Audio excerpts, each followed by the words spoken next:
All of our listeners who continue to pray for us and support us. Oftentimes I'm walking down the street and someone asks, Deacon Hawks, El Presidente site, and participate in our 8 for 88.7. That's right, 8 for 88.7. That's where we ask you to get involved, and you can support us by just donating $8 a month. How do you do that? You just go to our website, www.wehavegospel.com, press the donate button, and just simply support us with $8 a month. It's that simple. Once again, just go to www.wehavegospel.com, click the donate button, and follow the instruction. There you go. It's as simple as that. And once again, we thank you from all of us here at Gospel 88.7 FM and 100.3 FM, where we have gospel and where we're spreading the gospel one song at a time. God bless you. The weather outside is frightful. But the gospel is so delightful. Check out our new website at www.wehavegospel.com.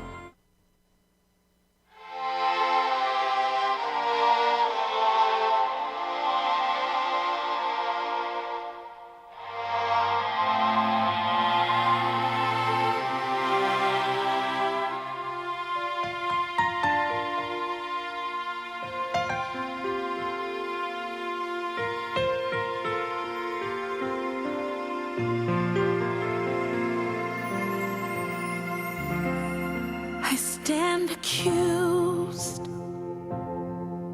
There's a list a mile long of all my sins, of everything that I've done wrong. I'm so ashamed. There's nowhere left for me to hide. This is the day I must answer for my life. My fate is in the judge's hands. But then he turns to me and says, I know you, I love you, I gave my life to save you. Love paid the price for mercy. My verdict, not guilty. How can it be? I can't begin to comprehend what kind of grace would take the place for all my sin. I stand in awe now that I have been set free.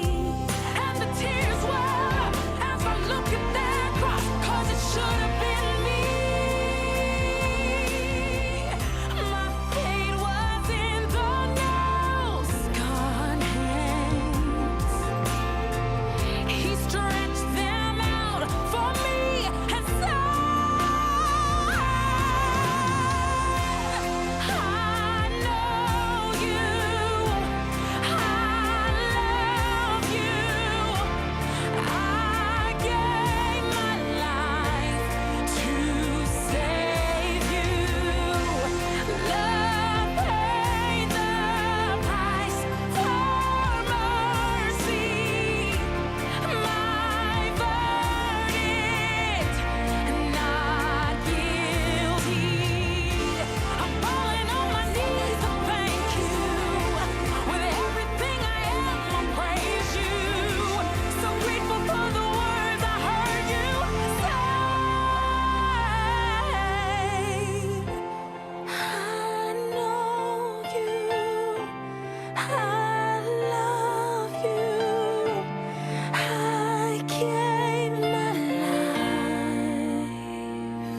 Praise the Lord, everybody. This is Deacon William Hawks, also known as El Presidente, here at Gospel 88.7 FM and 100.3 FM Atlantic City, where we have gospel. And yes, we're still spreading the gospel one song at a time. We want to thank God for all of our listeners who continue to pray for us and support us. Oftentimes, I'm walking down the street and someone asks, Deacon Hawks, El Presidente, I want to help. I want to get involved. I want to do my part. And they say, how can I do that? And I say, you know something? You can log onto our website and participate in our 8 for 88.7. That's right, 8 for 88.7. That's where we ask you to get involved, and you can support us by just donating $8 a month. How do you do that? You just go to our website, www.wehavegospel.com, press the donate button, and just simply support us with $8 a month. It's that simple. Once again, just go to www.wehavegospel.com, click the donate button, and follow the instruction. There you go. It's as simple as that. And once again, we thank you from all of us here at Gospel 88.7 FM and 100.3 FM, where we have gospel and where we're spreading the gospel one song at a time. God bless you.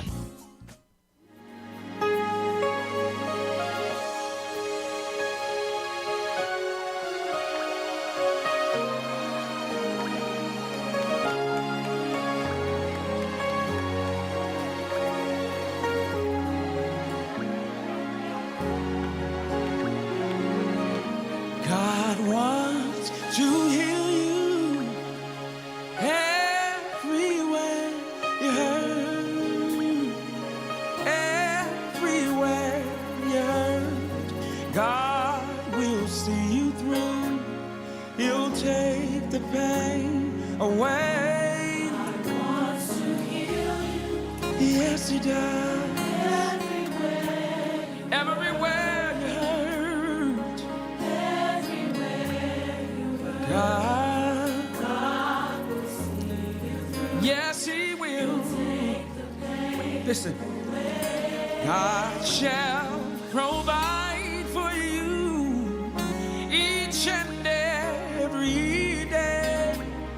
So lift your hands and say, Lord, I need you. I need you right where.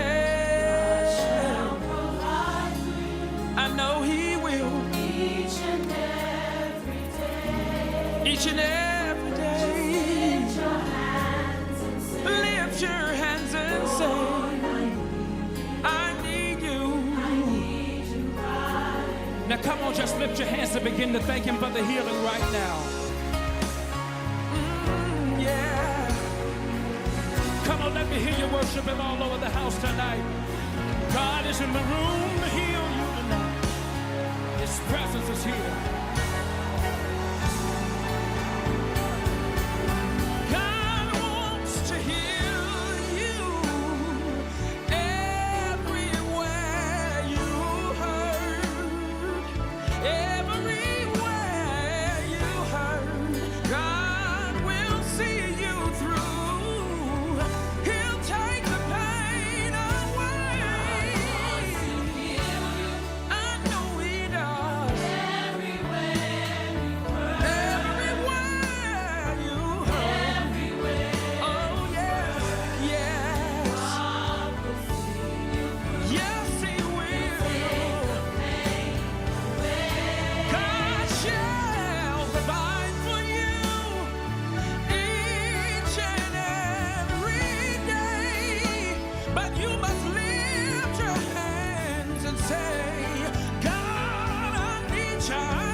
Come on, just thank Him for His healing.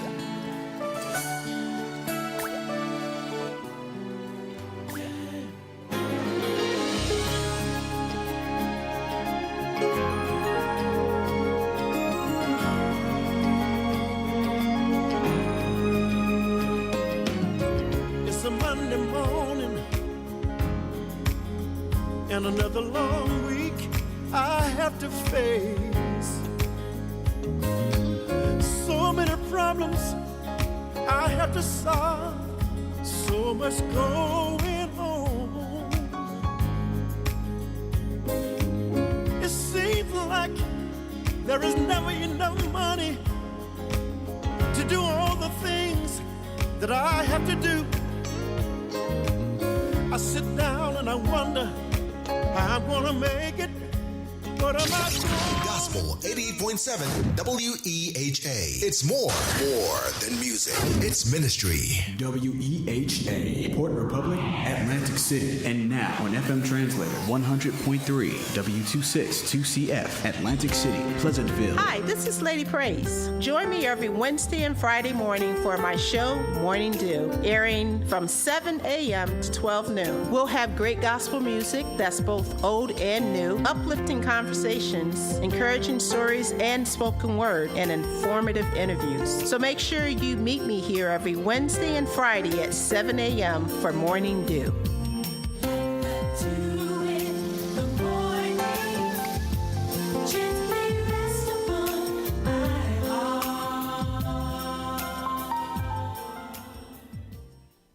The views and opinions expressed on the following show are not necessarily those of WEHA, Gospel 88.7 and 100.3 FM. We Have Gospel, Spread the Gospel Inc., or any of its sponsors. WEHA is a listener-supported radio station. To make a donation, call 609-641-8870. Visit our headquarters at 3 Canal Drive, Egg Harbor Township, New Jersey, 08234. Or log on to our website, wehavegospel.com. We have gospel.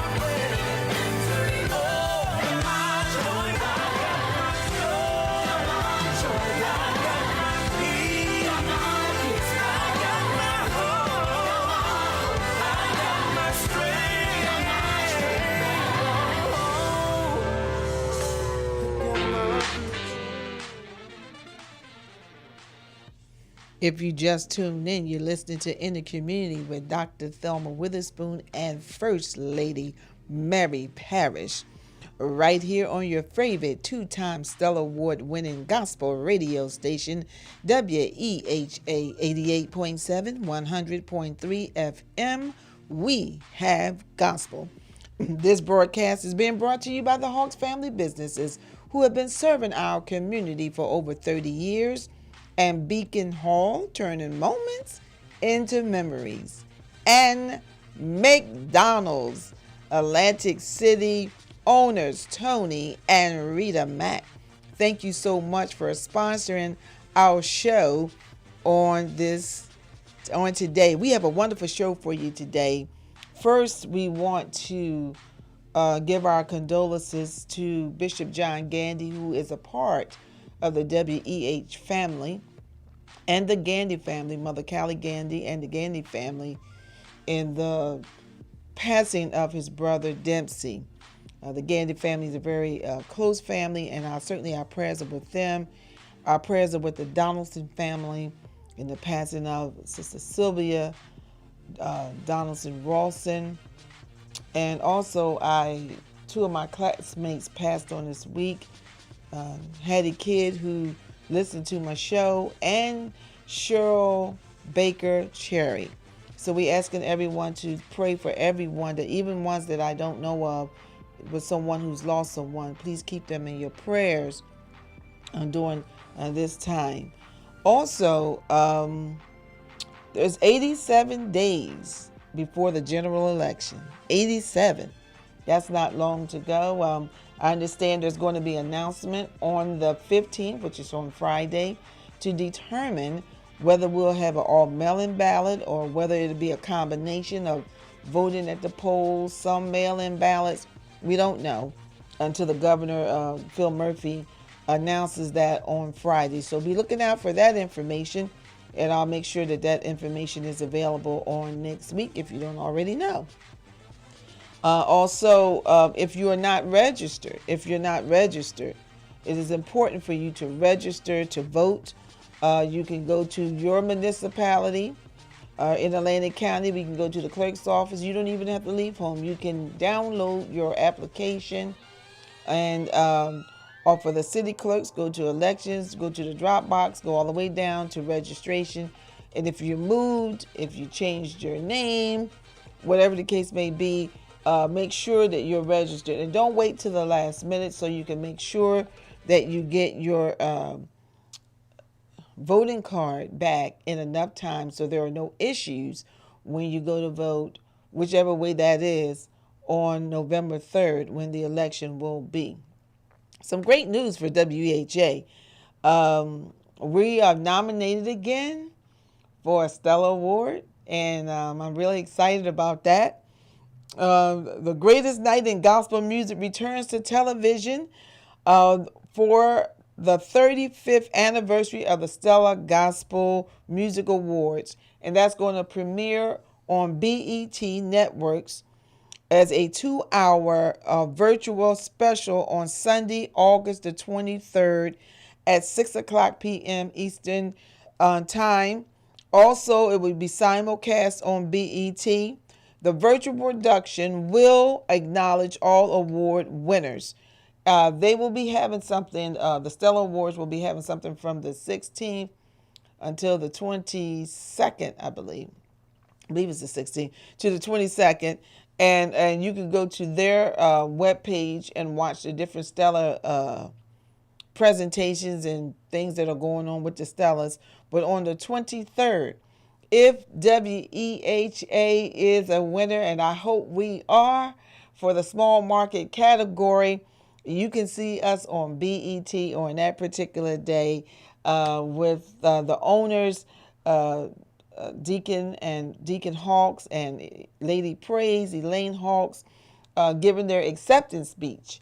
And that will be done, if we are the winners, on that particular day. So we want everyone to keep that in mind. I hope everybody is, electric is on. I was listening to the governor's speech on yesterday, and over 300,000 people's power is still off. Hopefully they'll be popping on. It'll be coming back on today. I hope so. There was over 1.7 million people without power during the last storm on Tuesday. That was a powerful storm. And 1.2 million people have their electric back on. But if you are a part of the 300,000 who don't have your electric on, I know you're very aggravated at this time. So I pray that your electric will be turned back on this week. All right, today, not tomorrow, today.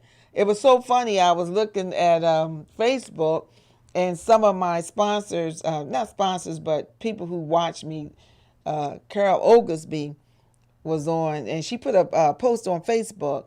Her Comcast had been out for several days, and they had no television. And when her husband called and told them that they was going to deduct from the bill, he wanted a deduction or credit for the bill, the TV popped on. So if your Comcast is not on, maybe you need to call Comcast and tell them that they need to credit your bill, and perhaps your TV will pop on too.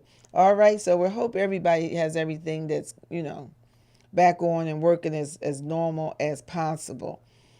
Also, you can also make sure you're watching Governor Phil Murphy. He does hold COVID-19 briefings a couple of, if not every day, a couple of times a week. And make sure you're going to the page. I tried to post that all on my social media to keep my followers up to date on what's going on. But today we have a great show for you on today. Our show today is back to school. Back to school. That's the question. How are they going to, what plans are in place, I should say, for children to come back to school, not come back to school? What are the options for different ones? And that's going to be very interesting. It's going to be a very interesting conversation on today. I'm limited in not limited in my time, but we want to make sure that we're getting the speakers on to talk to us, so you, my listening audience, will have information on how back to school is going to happen starting September. So this is going to be a great show. I'm waiting for my first caller to call in, and she's going to call in. She is not new to the show, and she's calling in from Stockton. She is the Assistant Director of Admissions, Miss Jessica Gurion. I'm probably saying it wrong. But she's going to be our first guest from Stockton University, and we're going to find out what Stockton is doing for the back to school. I know that a lot of the children are moving back into the dorms at the end of the month. So that's going to be very interesting to find out what they're going to do and how they're doing it. Also, Atlantic Cape Community College has free courses. This is a time, if no other time, to take advantage of those free courses, or any university that is offering free courses or certifications at this time. Take advantage of that and do something. I'm sure you're doing positive things with your time, but to do something positive with your time, that's very important, that you stay up to date. And, I'm constantly updating myself on things that I need to do. I have to say, if it wasn't for COVID-19, I probably wouldn't have been on Zoom. I am on social media, and I've been on that for a while, but it's making me, learn other technological things that I have to do in order to stay abreast and stay on top of things. I had to meet with my doctor virtual, and my doctors virtual, and I had never done that before because I've been, like many of you, I've been used to just going to the doctors, paying my copay, sitting in the waiting room. But with this COVID-19, that has not been possible for me to do, except for my main doctor. I was able to go see her, and I was excited about that. But a lot of the specials I have not been able to see in person.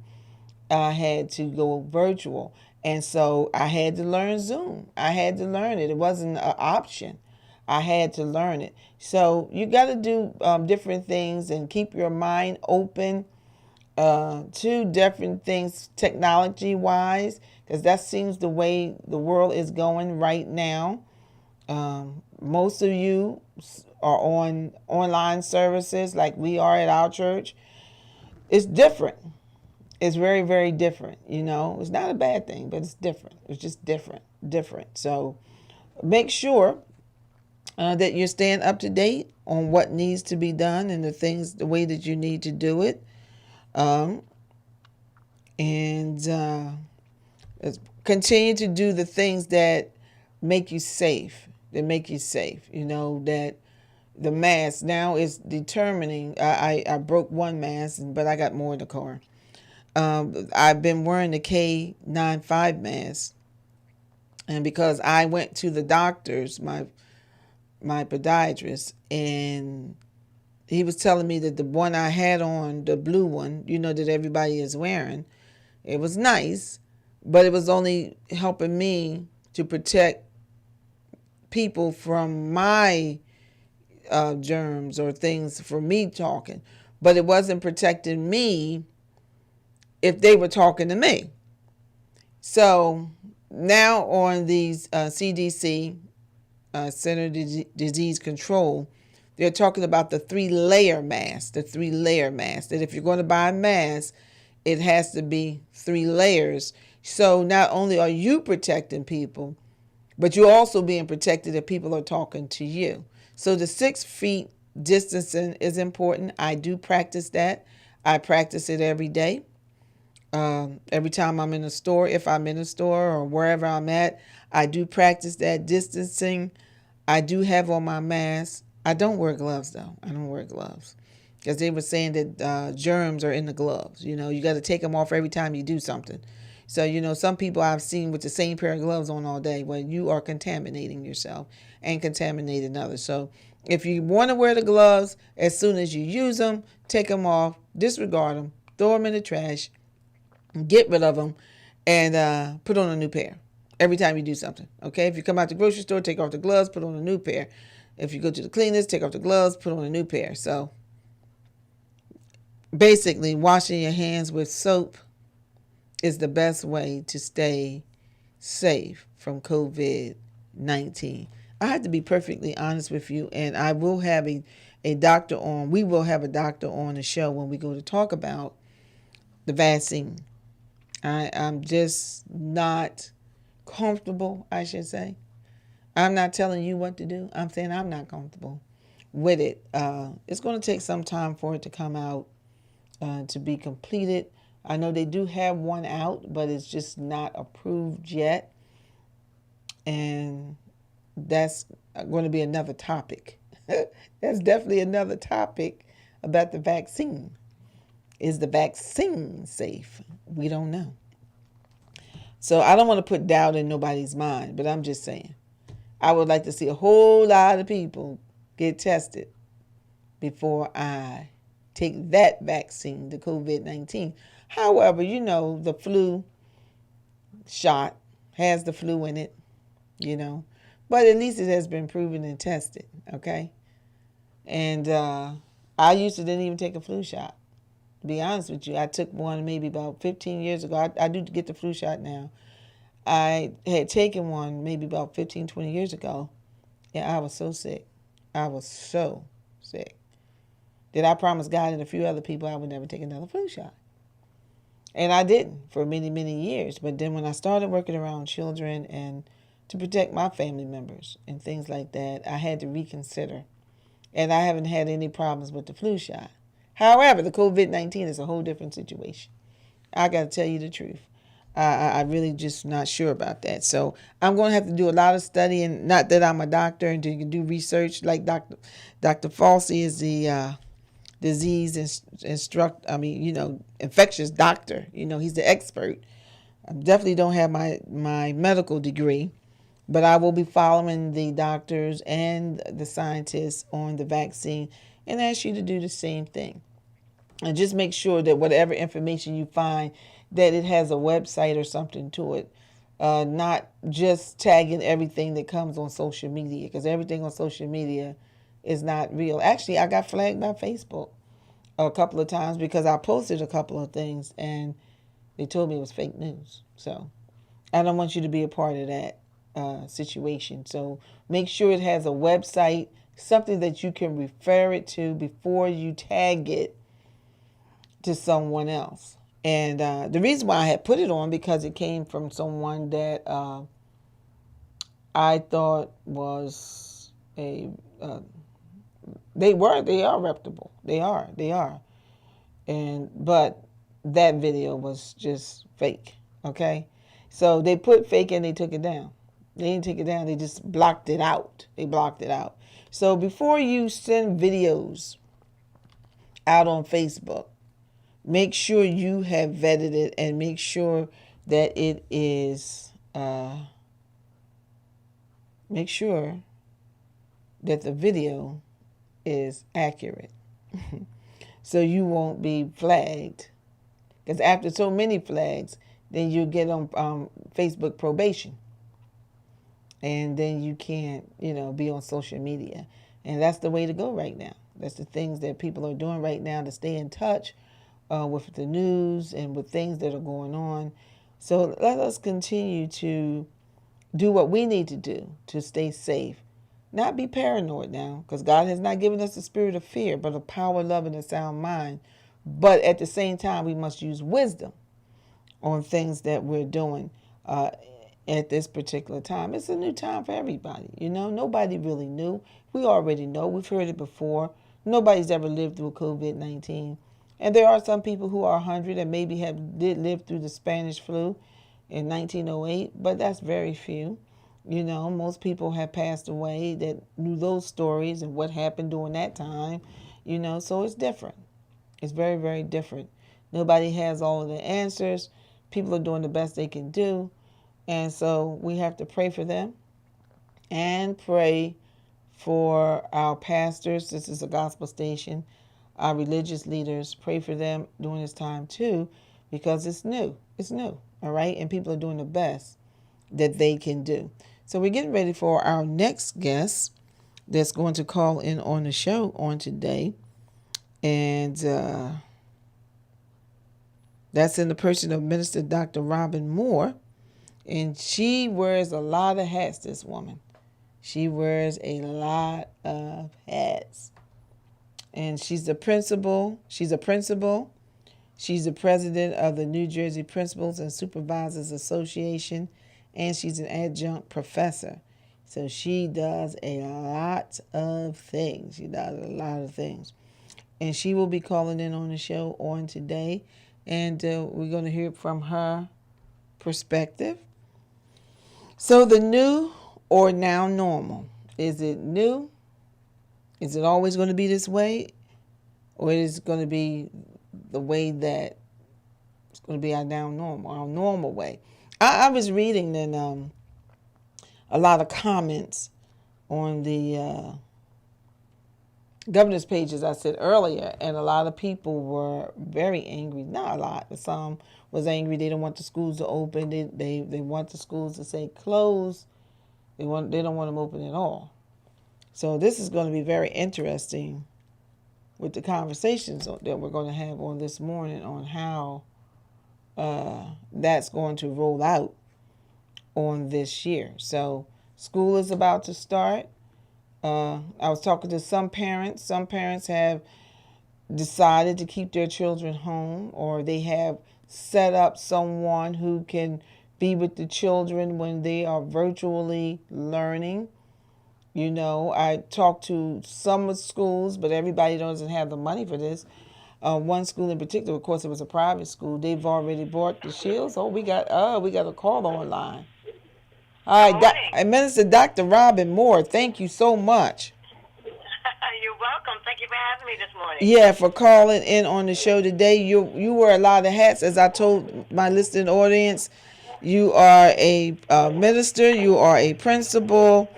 And congratulations. You are now the newly elected president of the New Jersey Principals and Supervisors Association. And you are an adjunct professor. Yes, I am. So we're talking, you are all of that. You're a busy woman. And an author. You left that off. You're an author of a new book. And we're talking about back to school.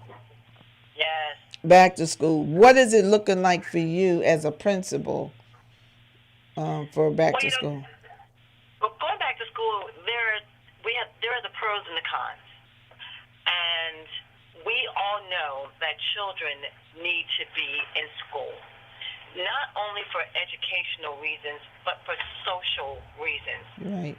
There are a lot of children who had social, mental, and emotional meltdowns during the pandemic. And I know with your host, Tanoa Betta was one, she deals with a lot of anxiety issues with our students. And they have experienced this because of the pandemic, right. That lack of social interaction.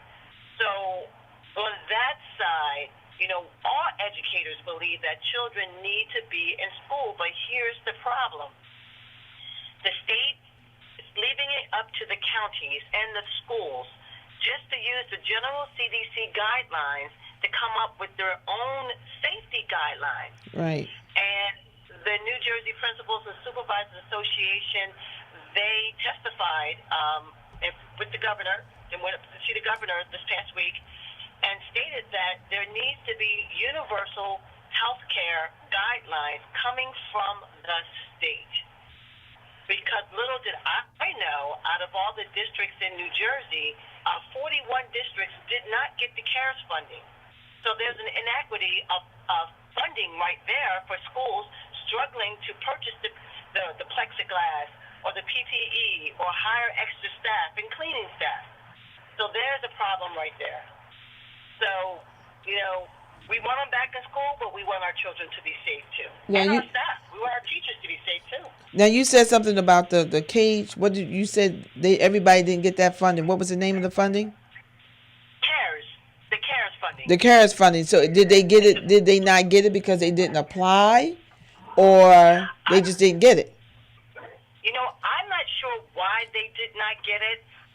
It could have been because they didn't apply. It could have been because they wasn't eligible because of their state funding.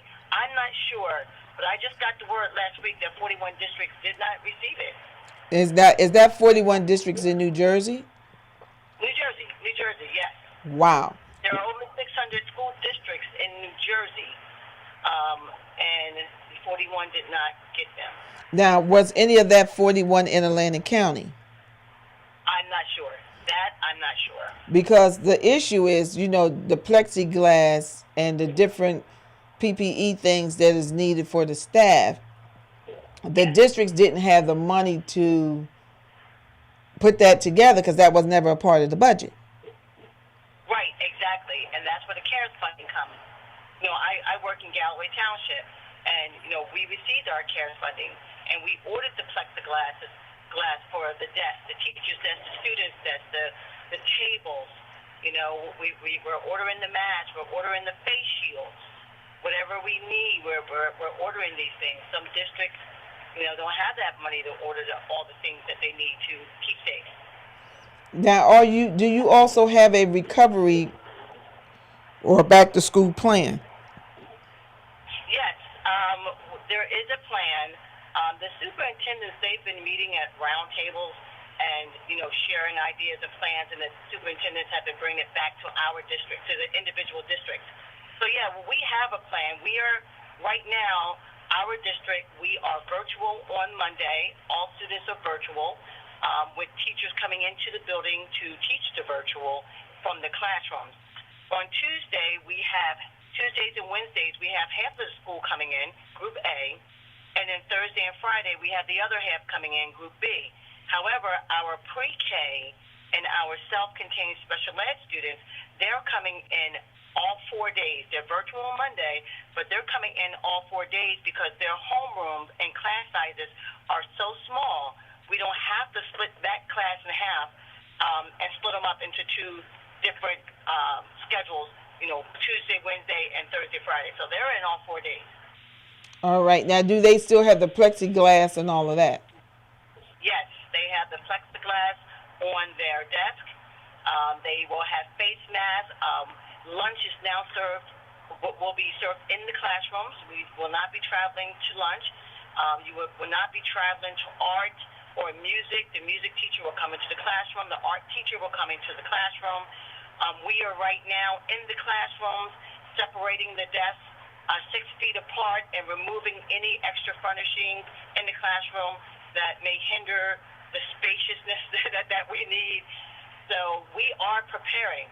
Now, whether we, are able to follow through on our hybrid or whether the governor comes, at the end of August and say, hey, we're going our virtual, we do have a plan. Well, that's good. Now, will that reduce the class sizes? Because some classes are large. I don't know how it is in your school district or the school that you're at. What is the pupil size in the classroom? It really depends on the grade level. Unfortunately, for our higher grades, grade 4th grade through 6th grade, I'm a pre-K to 6. We have anywhere between 20 and 25 students in the classroom, sometimes 27. So this is why we have to split them. Half come with Group A on Tuesday, Wednesday, the other come Group B Thursday, Friday. Now, what about parents who don't want their kids to come back? Although you got all of these precautions in place, these safety things in place, but they still are not comfortable. What is for them? Do they have an option? The district sent out a survey to all the parents a few weeks ago, sometime in July, and they asked them, do you want your child to come to school or do you want them to stay at home? And there was about, I would say, 20% of our parents said they are not bringing their children to school. Mm-hmm. So they are staying at home. So the district, of course, we have to come up with a plan for teaching these students virtually at home. Wow. What would you leave? So they go. That's a different plan from the plan that's already set up for kids who are going to come back to school. Yes. What would you leave? We have a couple minutes. What would you leave with my listening audience when we're talking about back to school? That's the question. I would definitely want to let them know that, as you know, it's going to be different. And whatever the plan is, they have to know that educators, around the state, we are working hard to implement an educational plan where our students are learning, getting the finest education, and yet, we're keeping them safe. And I know that there are some parents who are going to have problems with childcare when they have to go back to work. Who's going to be home? And we understand all of these issues. So we're working on a plan to try to make it right for everyone. But our main concern right now is safety for everyone. Exactly. The faculty, and in the event that will you be taking temperatures at your school? Oh, yes, we will be taking temperatures. And we do have a room where if a child, if temperature is too high, higher than the allowable standard, they will be isolated in a separate room where, of course, we have to call the parent, ask the parent to come get the child. So, yes, temperatures will be taken. Well, hopefully the parents won't bring the kids to school if they know the kids are sick. Exactly. If you know they're sick, just keep them home. It's maybe an inconvenience, but keep them home so everybody can be safe. But Dr. Robin Moore, we want to thank you for calling in on our show on today. And we know that you are a hard worker and that your school and your district is doing everything that they can, not only to make the students safe, but also the faculty. Yes. Thank you very much for having me. Thank you. All right, you have a great day. You too. Well, we want to thank Minister Dr. Robin Moore for calling in on the show on today. We're getting ready for a break, and then we'll be right back. Partners in Faith presents Out Front podcast radio show with hosts Bishop John Gandy and Pastor Josh Kennedy. They will discuss how the church and community can move forward from our current state of civic unrest to healing and unity with the church out front and leading. You can tune in to Out Front with Bishop John Gandy and Pastor Josh Kennedy live every Wednesday, 5 p.m. on WEHA. It's a new year, and it's time to get activated. The Atlantic City NAACP will host a 30-minute radio show every Tuesday at 5 p.m. on WEHA. Informative guests, current affairs, local topics, and up-to-date information will be provided. Join us every Tuesday at 5 p.m. because when we fight, we win.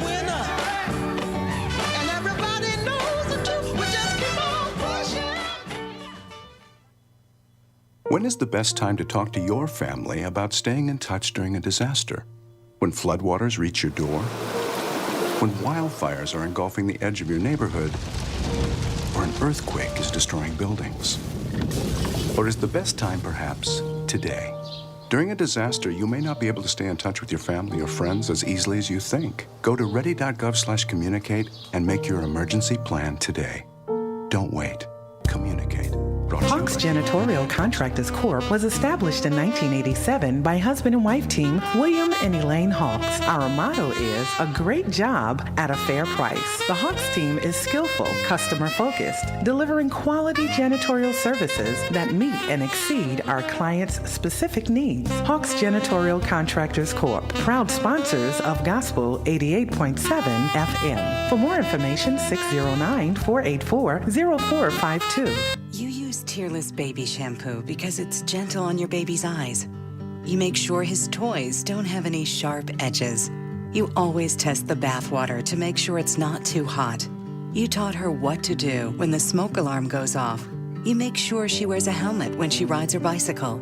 You put on his sunscreen, even when he's embarrassed his friends will see. You do so much to keep your child safe. But are you using the right car seat for your child? Is your child facing the right way in the car seat? Is the seat too big or too small? How do you know when it's time to move your child into the next type of seat? Car crashes are a leading killer of children ages 1 to 13. Protect your child's future at every stage of life. For information on the right seat for your child, visit safercar.gov/the-right-seat. That's safercar.gov/the-right-seat. A message from the National Highway You are Traffic Safety listening to Administration and Christ the Ad Centered, Council. community-focused, listener-supported gospel. 88.7 and 100.3 FM, Atlantic City, WEHA. Don't forget to follow us on social media by searching We Have Gospel on Facebook, Twitter, Instagram, YouTube. Find out more at www.wehavegospel.com.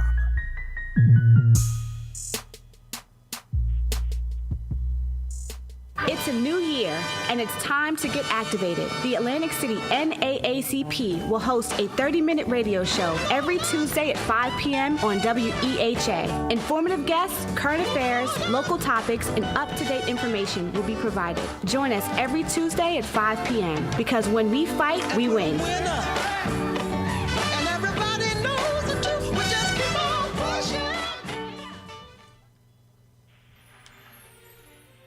Well, welcome back to In the Community with Dr. Thelma Witherspoon and First Lady Mary Parrish. This podcast is being brought to you by the Hawks family businesses who've been serving our community for over 30 years. Beacon Hall, turning moments into memories, and McDonald's Atlantic City, owners Tony and Rita Mack. We're so excited to have our guests on from the New Jersey School Board's Mr. Frank Bellaluccio. I hope I'm saying his name correctly. Right, Bellaluccio. I was kind of close, right? Thank you so much for calling in on the show today. And we're talking about the new normal, perhaps, and back to school. And so we want for you to tell my listening audience who you are, what you do, and then we'll go right into that. Oh, certainly. Let me just explain the New Jersey School Boards Association. We're a federation of the state's local boards of education, and we provide services for local school board members. And these include training as well as research and advocacy. And we have been around for over 100 years. Right. I'm familiar with that organization when I was on the school board. And they were very helpful to me. That was back in 1999, so that's a long time ago. But we wanted to talk about, because the schools people have a lot of fear or a lot of questions about kids going back to school. And can you tell us where we are in the process? Well, right now, the school districts are still working under an order from the state to develop plans to reopen schools in September with some degree of in-person instruction. And what we're seeing in the districts, most are going for hybrid plans, which consist of a certain amount of time that the students will be in school and a certain amount of time where they will be receiving virtual instruction at home. And there's several ways they're approaching this. Some are breaking the students into groupings, bringing them into school on certain days, and the other groups would be coming in on other days. And this was necessary really to comply with social distancing requirements. They do have to have, if possible, keep the students 6 feet apart. The students in many circumstances will have to wear face coverings. There is severe limits on group activities, including lunch. Many are opting for either a grab-and-go process. There were also serious concerns about transportation. Now, how do you transport a busload of students and still maintain social distancing? And what many districts are finding is parents are opting out of transportation and deciding to drive the kids to school on their own. That's lessened the pressure with that one issue, and plus having the students broken into the various cohorts, you will have fewer students on the bus. Are things perfect? By no means. We would like stronger guidance from the state, particularly on health and safety issues. That's been a major ongoing concern. There's also is some concern by superintendents about difficulty securing personal protective equipment and other materials necessary for health and safety protocols, and being able to get those materials in time for the start of the new school year.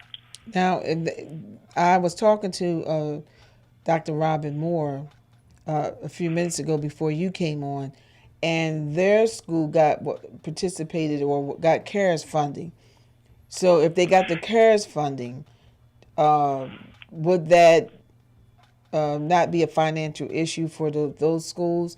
Did everybody in Atlantic County get the CARES funding? Do you know?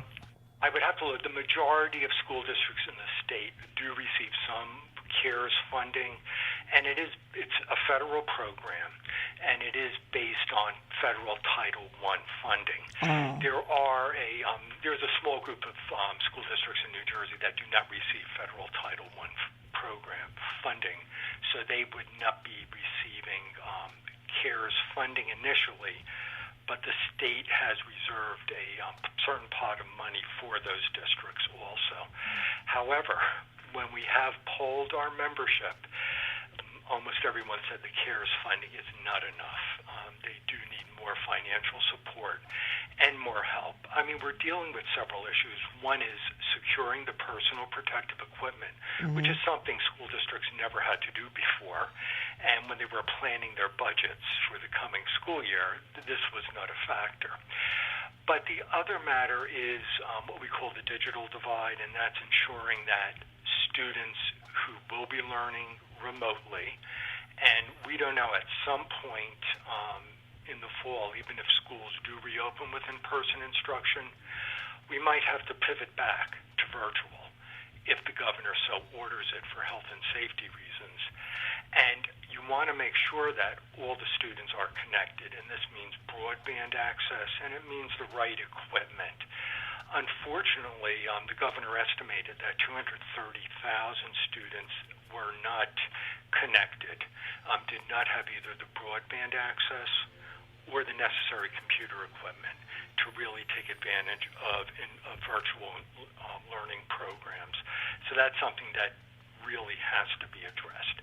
Again, the CARES Act funding could go toward that, but many of our members just feel it was not sufficient.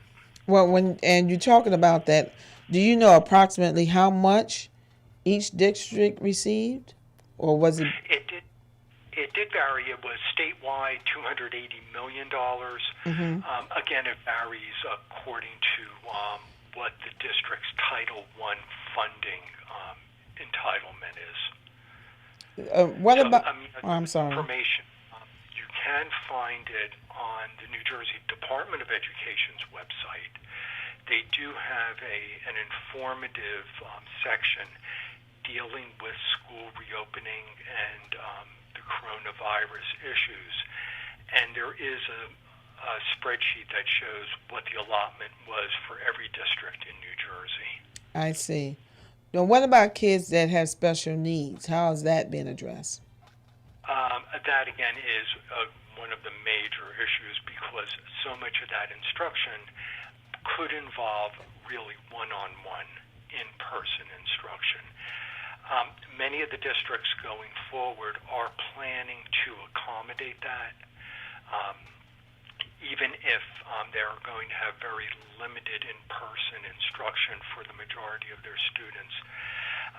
They might be accommodating those students whose IEPs or individualized educational programs require one-on-one instruction or one-on-one therapy. And they are finding ways to do that also. Now, what if, I'm sure that each school has to take the temperature of the students when they come into homeroom? Yeah, and we're looking, yes, and that is when they enter the building. There are screenings required. It's not clear that whether temperature checks are necessarily required. Many school districts, though, are investing in the scanners that don't require touch. One of the issues with that is entry into the school buildings. Most school districts have adopted security programs where you only enter the school at one entrance way, and they might have to adjust those to allow entry at various points, just so there is not a backlog of students waiting to get in. But the screening also involves some extent of detecting whether the students are symptomatic in other ways, and looking at the symptoms of COVID-19, which could include a cough, a sore throat, and other upper respiratory symptoms, but not necessarily a temperature. Right, because the cough could be, allergies. So how would they, determine whether that cough was related to COVID-19, or was it just an allergy, or was it just a cough because something got caught in their throat? Right, and that is really a medical issue, and that's one of those matters that we're looking for the state to provide more guidance. So far, they've been recommending that the school districts work with their local, regional, or county health departments to work all this out. And this even includes situations in which, for instance, a student or staff member may actually test positive for COVID.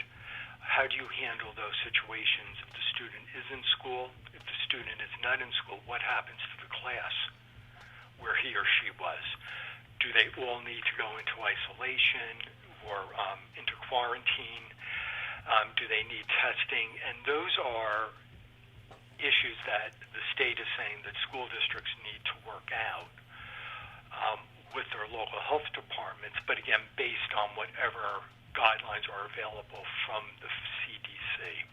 I see. So that's where, one area where we're really looking for much stronger guidance from the state. Right, and so I guess as every day goes by, you're looking for something, because school is not that far away. The opening of school is not that far away. No, and I think most school districts had originally planned their first day of school, right after Labor Day. Because Labor Day is late this year, some might even have planned to open before then, at least for the faculty to come in. There are a number of districts that are now opening a little bit later than originally planned. The Board of Education, upon the superintendent's recommendation, does have the discretion to do that, but it's not a 100% cut and dried issue. There's other factors that they have to look at if they are going to do that. But some have, because they just felt they needed additional time for planning. The New Jersey School Boards Association will be issuing a report this coming week, and it's basically an update on the status of school reopening plans. There will be descriptions of various strategies that school districts are implementing, as well as concerns that are being expressed. One area that's very interesting is what's going on in other states. If you look at New York, for instance, the governor has set very specific metrics upon which schools will reopen, or when schools will have to pivot back to virtual instruction, and that's based on the rate of new cases as well as the transmission rate. We have not seen that yet in New Jersey, and that's something else we're asking for, just so we know ahead of time, when we, if there is any indication that we have to start moving in that other direction. Part of the state's requirements, and these were all put into a document released in late June called the Road Back. And part of the state's requirement is, in addition to having a education plan that involves in-person instruction, you have to have a process in place to go back to virtual instruction if health and safety factors require it. So, it's been a lot.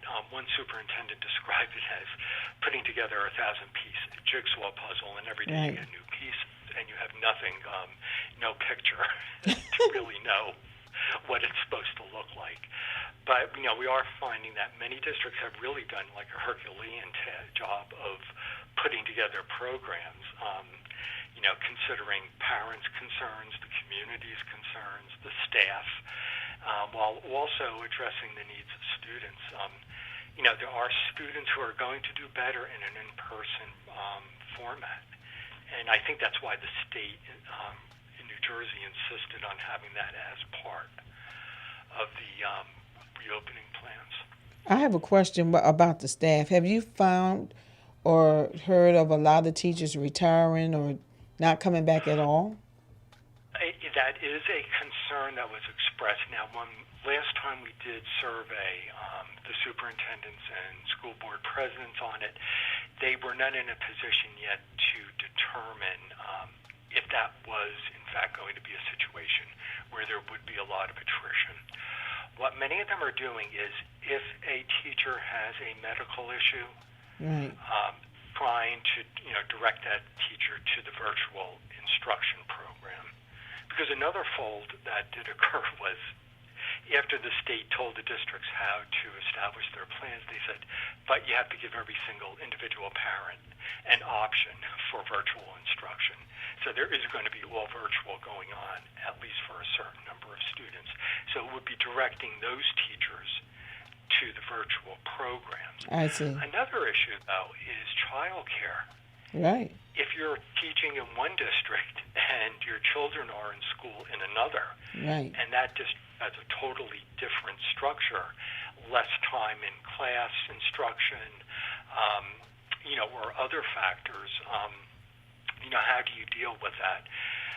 There are districts looking at childcare options for their faculty. One in Sussex County has received tentative approval from the executive county superintendent to have all teachers' children, even if they live outside the district, come into that particular district for education, and then later on truing up the experience and the assessments when they go back to their district of residence. That district, though, there's other factors in that, is capacity issues.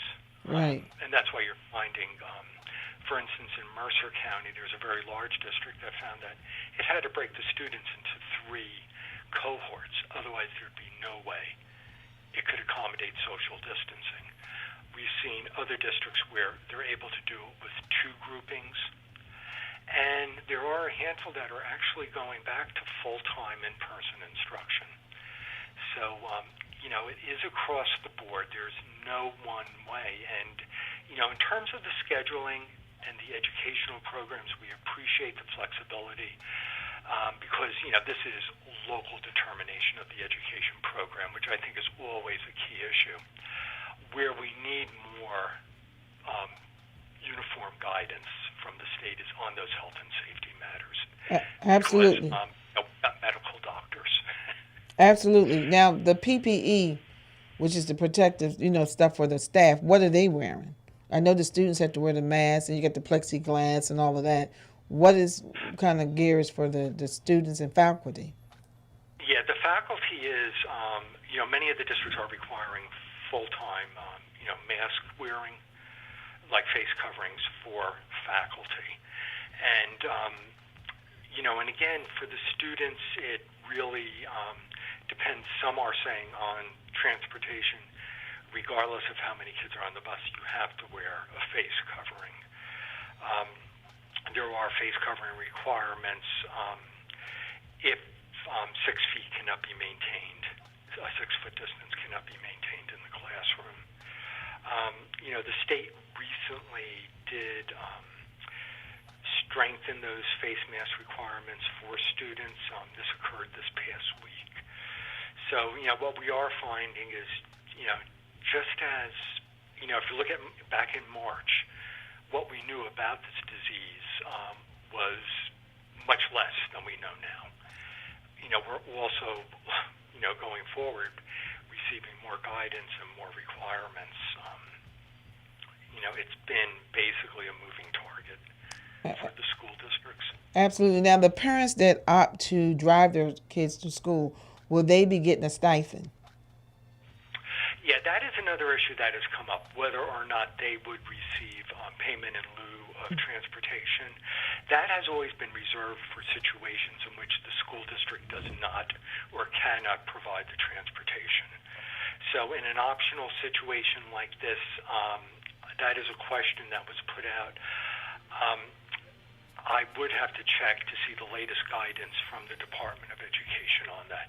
That, again, is a document that was posted just yesterday.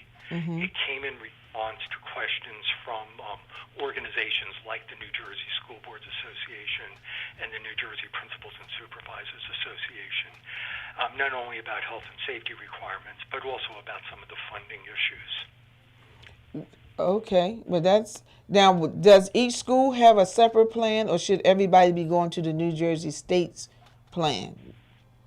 All right. Now, there are certain parameters that were set by the state, but each school district has its own plan. It is a district-wide plan, but that has to, of course, accommodate differences between each school within the district. You have some larger districts where you'll have school buildings that are 75 years old and some that might be 10 years old, total difference in what the hallways look like, whether there's lockers or not. So, there has to be, real individualization in terms of what these plans are.